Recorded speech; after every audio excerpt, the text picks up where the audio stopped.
এইসব ফেসবুক ইউটিউবে তোমাদের ফলোয়ারদের জন্য যদি রোজা রাখো, ফলোয়াররা দেখানোর লেগে, লাইক ভিউ বাড়ানোর লেগে যদি রোজা রাখো, লাভ নাই। ওই কোরআনুল কারিমে বলেছেন, ইয়া আইয়ুহাল্লাযীনা আমানু কুতিবা আলাইকুমুস সিয়ামু কামা কুতিবা আলাল্লাযীনা মিন ক্বাবলিকুম লাআল্লাকুম তাত্তাকুন। প্রশ্ন করছে, তুমি যদি ভবিষ্যতে প্রধানমন্ত্রী হও তাহলে কি করবে? আসসালামু আলাইকুম ওয়া রাহমাতুল্লাহি ওয়া বারাকাতুহু।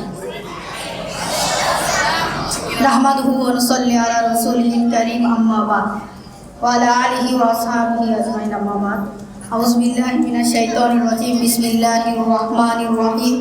আন ইবনে জাবির রাদিয়াল্লাহু তাআলা আনহু ক্বালা রাসূলুল্লাহ সাল্লাল্লাহু আলাইহি ওয়াসাল্লাম, ইন্না বাইনার রাজুলি ওয়া বাইনাশ শিরকি ওয়াল কুফরি তারকুস সালাহ, রাওয়াহু মুসলিম। আও কামা ক্বালা আলাইহিস সালাতু ওয়াসসালাম, ইন্নাল্লাহা ওয়া মালাইকাতাহু ইউসাল্লুনা আলান নাবী ইয়া আইয়ুহাল্লাযীনা আমানু সাল্লু আলাইহি ওয়া সাল্লিমু তাসলিমা। আল্লাহুম্মা সাল্লি আলা মুহাম্মাদ ওয়া আলা আলি মুহাম্মাদ কামা সাল্লাইতা আলা ইব্রাহিম ওয়া আলা আলি ইব্রাহিম ইন্নাকা হামিদুম মাজিদ। আজকে আমি যে বিষয়টি নিয়ে বক্তব্য দেব সেটি হচ্ছে রমজানের গুরুত্ব ও ফজিলত। আল্লাহ পাক কোরআনুল কারিমে বলেছেন, ইয়া আইয়ুহাল্লাযীনা আমানু কুতিবা আলাইকুমুস সিয়ামু কামা কুতিবা আলাল্লাযীনা মিন ক্বাবলিকুম লাআল্লাকুম তাত্তাকুন। অর্থাৎ তোমাদের উপরে রোজা ফরজ করা হলো, যেমনই তোমাদের পূর্বপুরুষের প্রতি রোজা ফরজ করা হয়েছিল। অনেকে রোজা রেখে, আমাদের অনেক বন্ধুদের অবস্থা এমন হলো, রোজা রেখে তারা থুতু ফেলায় ড্রেনের মধ্যে, ইচ্ছা মতো ড্রেনের ভিতরে শালি থুতু পাতা। আমি যেগুলো দেখে অবাক, কি রে ড্রেনের ভিতরে এত ছোটো বাড়তেছো। পরে আমি তারা জিজ্ঞাসা করলাম, তুমি কেন ড্রেনের ভিতরে এভাবে থুতু ফেলাইতেছো? তুমি কি ড্রেনটারে থুতু দিয়ে ফুরাইলেবা নাকি? পরে সে সিরিয়াস গলায় বললো, আরে বেটা, আমি তো থুতু ফেলাইতেছি যাতে পেটের ভিতরে যাতে যে ইফতার না হয়ে যায়। আমরা তো এটাই মনে করি যে স্যাপ গিলা যাবে না, এখানে এই রমজানের মধ্যে থুতু গিলা যাবে, কোনো সমস্যা নেই। তো তা সে এটা মনে করেছে যে ইফতার হয়ে যাবে থুতু গিললে। আমাদের অনেকের অবস্থা এরকমই, গলাটা একবারে শুকনা রাখতে হবে, ঠিক কি না?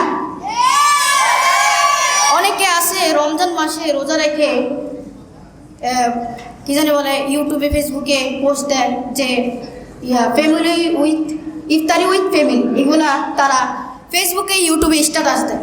এগুলা দিয়া তারা মনে করে যে আমার রোজা হয়ে গেছে গা, তো তারা এগুলাই মনে করে। অথচ যে তুমি রোজা হইতেছে না তোমার, এটা তুমি জানো না, কারণ তুমি এটার মাধ্যমে বোঝাইতেছো যে তুমি উপাসী রয়েছো, কোনো রোজা রাখো না, তোমার রোজা আল্লাহ দরবারে কবুল হবে না। আল্লাহ তাআলা আমাদেরকে 30টি রোজা রাখার তৌফিক দান করুন।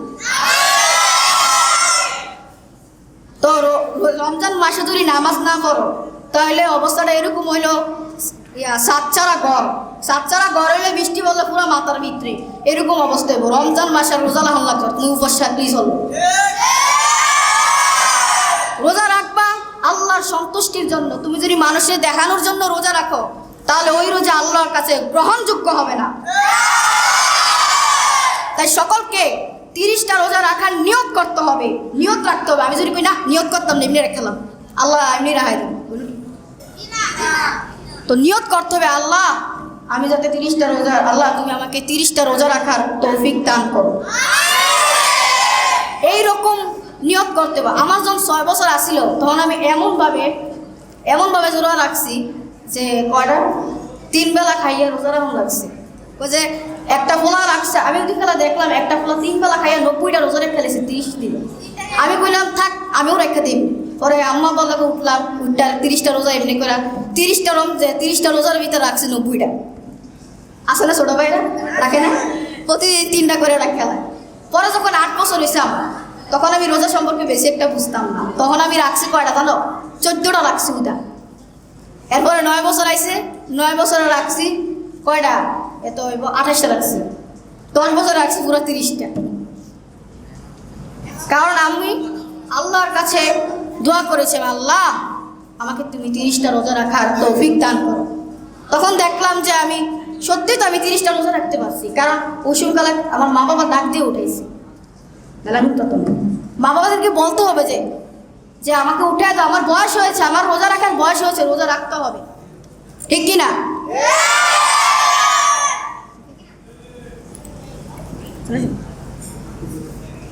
তো আমাদের সকলকে রোজা রাখতে হবে। রোজার সময় এইসব ফেসবুক ইউটিউবে তোমাদের ফলোয়ারদের জন্য যদি রোজা রাখো, ফলোয়াররা দেখানোর লেগে, লাইক ভিউ বাড়ানোর লেগে যদি রোজা রাখো, লাভ নাই। ওই লাইক আর ভিউ তোমার জীবনও জান্নাতে নিত না, জান্নাতে নিব ওই রোজা।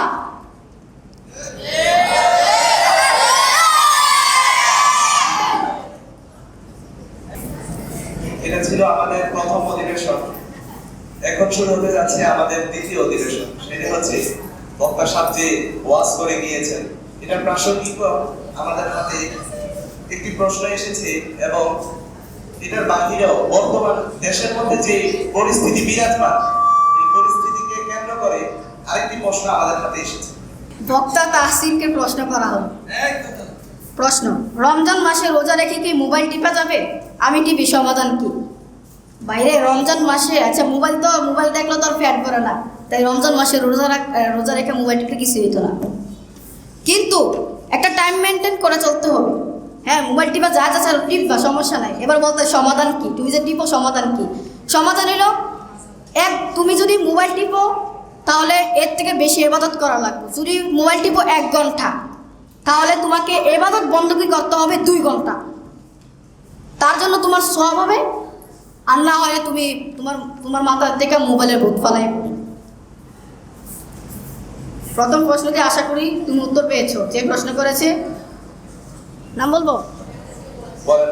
নাম হচ্ছে মহিবুল্লাহ মুজাহিদ, 7ম শ্রেণী, প্রশ্ন করেছেন। বক্তা সাহেবের জন্য প্রশ্নকারীর পক্ষ থেকে হাতে প্রশ্ন দিয়ে দিচ্ছি, দ্বিতীয় ব্যক্তি প্রশ্ন।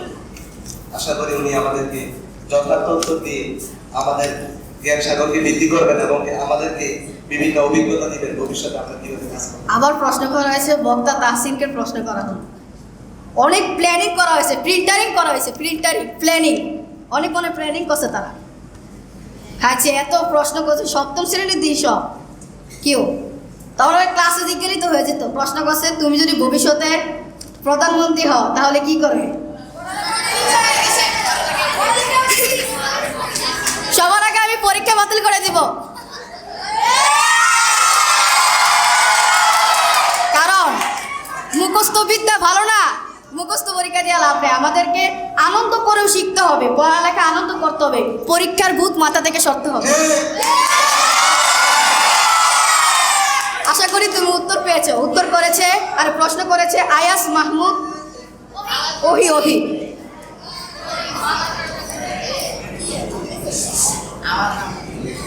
ধন্যবাদ 7ম শ্রেণীর প্রিয় ছোট্ট ছাত্র ভাই তাহসিন হোসেনকে।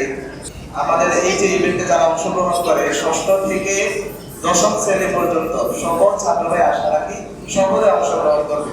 যারাই অংশগ্রহণ করতে ইচ্ছুক আমাদেরকে জানাবেন, ইনশাআল্লাহ আমরা আপনাদের জন্য ওর মতো করে একটি সুন্দর আয়োজন ব্যবস্থা করবো, ইনশাআল্লাহ আয়োজন করব এবং আপনাকে এই যে কাশা সাংস্কৃতিক সংসদ থেকে যথার্থ মূল্যায়ন করা হবে ইনশাআল্লাহ। এখন হচ্ছে আমাদের বিদায় নেওয়ার পালা।